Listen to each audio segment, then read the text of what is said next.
Haleluya. Saudaraku, mari kita teruskan mengenai Laskar Kristus di akhir zaman. Laskar Kristus di akhir zaman. Sangat menggemarkan hati, saudaraku. Kita hidup pada akhir zaman ini. Sebab perkara-perkara besar pasti terjadi. Dan saudara dan saya ikut di dalamnya, saudaraku. Karena Tuhan akan bekerja luar biasa pada akhir zaman ini. Ini memang sudah akhir zaman, saudaraku. Tanda-tanda yang dikatakan Tuhan dalam firman-Nya sudah genap, saudaraku. Seharusnya orang Kristen menyadari hal ini sungguh-sungguh. Bukan hanya orang Kristen, saudaraku. Orang dunia pun sudah tahu, saudaraku. Orang dunia, saudara, kita dengarkan, saudaraku, yang mengatakan bahwasanya dunia ini rusak, penuhi oleh polusi, ozon sudah menipis, ozon sudah bocor, kesudahan segala sesuatu sudah dekat. Mereka takut, saudaraku, binatang-binatang punah. Selamatkan orang hutan, dia katakan. Selamatkan ikan hiu. Macam-macam. Karena mereka tahu itu kan punah, akan habis. Saudara, kesudahan segala sesuatu sudah dekat, saudara. Tapi bagi kita, anak-anak Tuhan, Alkitab sudah lebih dahulu mengatakannya, saudara. Buku Timotius mengatakan kejahatan akan bertambah-tambah, saudaraku. Pemberontakan, saudaraku. Ya. Anak-anak berontak kepada orang tua dan lain sebagainya. Dan Tuhan sendiri mengatakan dalam Lukas 17, saudaraku, ayat 26, saya membacakan. Lukas 17 ayat 26. Dan sama seperti terjadi pada zaman Nuh, demikian pula lah halnya kelak pada hari anak manusia. Pada hari anak manusia datang.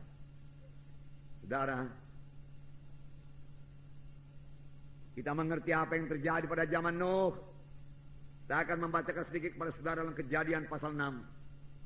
Ini yang terjadi pada zaman Nuh dan ini sudah terjadi lagi sekarang ini, saudaraku. Dan Tuhan menyuruh kita mempersiapkan bahtera keselamatan. Biarlah kita mempersiapkan bahtera keselamatan dengan benar, seperti yang disuruh Tuhan. Kalau Tuhan berkata muridkan, kita muridkan. Karena, saudaraku, Nuh berbuat persis seperti apa yang disuruhkan Tuhan kepadanya. Tuhan berkata panjang bahtera sekian, dia buat sekian. Lebarnya sekian, dia buat sekian. Tingginya sekian, dia buat sekian. Buat berpetak-petak di dalamnya, dia perbuat seperti yang disuruhkan Tuhan. Dia patuh kepada Tuhan, dia taat kepada Tuhan. Biarlah kita mengerti, saudaraku, bahwasanya hanya orang yang taat, yang patuh kepada Tuhan akan dipakai Tuhan pada akhir zaman untuk membawa jiwa-jiwa pada maksud Tuhan. Biarlah kita belajar patuh kepada Tuhan, saudaraku. Patuh kepada pimpinan, saudaraku, dalam tubuh Kristus, saudaraku. Saya tidak minta saudaraku dijunjung tinggi, saudaraku, tidak, saudaraku. Saya lebih suka pun melayani, memang saya melayani. Maka semua kita pelayan-pelayan, saudaraku. Saudara, saya percaya kita ini tidak mengejar kedudukan, saudaraku. Kita mengejar panggilan Tuhan supaya sampai dalam hidup kita. Amin, saudara. Ya, saya bacakan Kejadian pasal 6 ayat 5. Ketika dilihat Tuhan bahwa kejahatan manusia besar di bumi, dan bahwa segala kecenderungan hatinya selalu membuahkan kejahatan semata-mata. Nah, saudaraku, banyak kejahatan. Ya, kejahatan manusia besar. Ya, kecenderungan hatinya selalu membuahkan kejahatan semata-mata. Saudara, saya baca tadi kepala berita di koran, tapi saya tidak baca ceritanya, saudaraku. Dikatakan, saudaraku, ada perampok yang membunuh, saudaraku, suami istri tukang bakso, anaknya 4 orang kecil-kecil, saudaraku. Sampai hati dia membunuh berapa kali dapatnya. Kejahatan bertambah-tambah.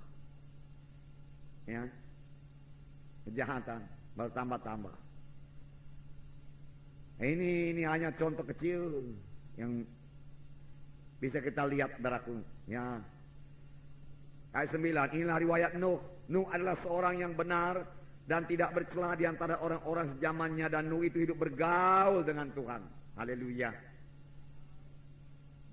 Biarlah ini menjadi hidup kita pada akhir zaman ini, saudara, hidup bergaul dengan Tuhan, hidup bersekutu dengan Tuhan, hidup berkata-kata dengan Tuhan. Amin, saudara. Ini bisa kita laksanakan dengan bahasa roh, kapan saja, di mana saja. Kita merasakan hadirat Tuhan, kita mendengar suara Tuhan, kita mematuhi Tuhan, dan kuasa Tuhan mengalir kepada kita untuk melayani. Hikmat Tuhan berikan supaya kita bisa melayani, supaya kita bisa bersaksi, saudara. Saudara, hidup bergaul dengan Tuhan bukanlah satu hidup yang menyedihkan, bukanlah satu hidup yang sepi. Bukanlah satu hidup yang tersisih daripada orang di dunia ini, bukan. Bahkan dengan hidup bergaul dengan Tuhan, saudaraku, maka kita menjadi berkat bagi dunia ini. Kita lebih dapat melayani dunia ini dengan kuasa Tuhan, dengan urapan Tuhan. Amin. Ya. Kemudian Nuh memperanakkan 3 orang anak laki-laki, Sem, Ham, dan Japet. Adapun bumi ini telah rusak di hadapan Allah dan penuh dengan kekerasan. Allah menilik bumi itu dan suhunya rusak benar, sebab semua manusia menjalankan hidup yang rusak di bumi. Bumi rusak, manusianya pun rusak, menjalani hidup yang rusak di bumi. Inilah keadaan pada akhir zaman, saudaraku. Inilah dia. Dan kita sudah melihat, saudaraku, ini sudah kejadian, saudaraku. Manusia mementingkan diri sendiri, saudaraku, tidak peduli saudaraku orang lain, saudaraku. Ini tanda-tanda Yesus akan datang kembali. Tapi biar saya katakan kepada saudara, ini bukan membuat kita takut, saudaraku, atau membuat kita putus asa dengan berkata masih banyak sekali yang belum dikerjakan, saudaraku. Saudara, Tuhan pasti mempersiapkan sidangnya, memperlengkapi sidangnya pada akhir zaman, saudaraku, supaya sidang Tuhan bangun. Dan apa yang dikatakan dalam buku Yesaya, bahwasanya sidang Tuhan, rumah Tuhan akan, saudaraku, melebihi segala gunung-gunung yang lain, saudaraku. Dan bangsa-bangsa akan berkata, mari kita pergi ke rumah Tuhan. Tuhan sendiri akan mengirim jiwa-jiwa kepada keselamatan, saudaraku. Sama seperti Tuhan mengirimkan binatang-binatang, saudaraku, masuk ke dalam perahu Nuh. Dan kemudian perahu ditutup, saudaraku. Ditutup. Tuhan yang menutup perahu itu, saudara. Kalau Nuh barangkali nggak berani dia menutup. Tapi Tuhan menutup, tidak seorang pun bisa membuka. Saudara bisa membayangkan betapa pilunya, betapa sedihnya, jeritan orang-orang yang di luar perahu itu. Tetapi perahu tidak bisa dibuka lagi. Buka Nuh, Nuh buka perahu, aku pamanmu Nuh. Aku abangmu, abang kandungmu Nuh, buka. Aku bertobat sekarang Nuh. Mati laku ini Nuh, mati. Betul yang kau bilang dulu Nuh, betul. Aku yang bodoh selama itu Nuh. Aku gak mau kau ajak masuk dalam perahu. Sekarang bukalah Nuh, buka. Betapa ngerinya, betapa pilunya itu, saudara. Tapi pintu sudah tertutup.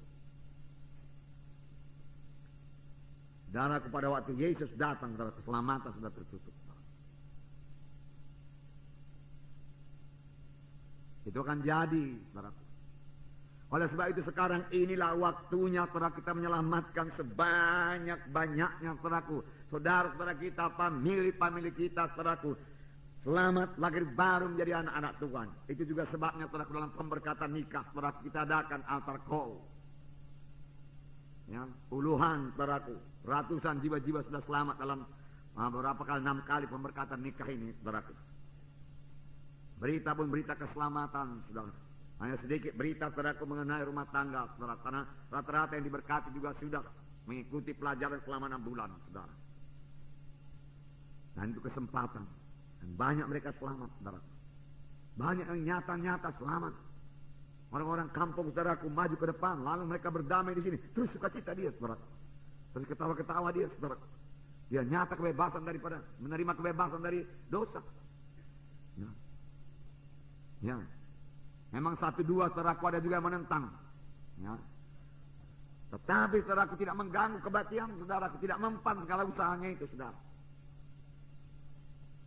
Semua dipimpin Tuhan dengan baiknya. Roh Kudus hadir tengah-tengah kebaktian, bawa mereka kepada keselamatan, saudara.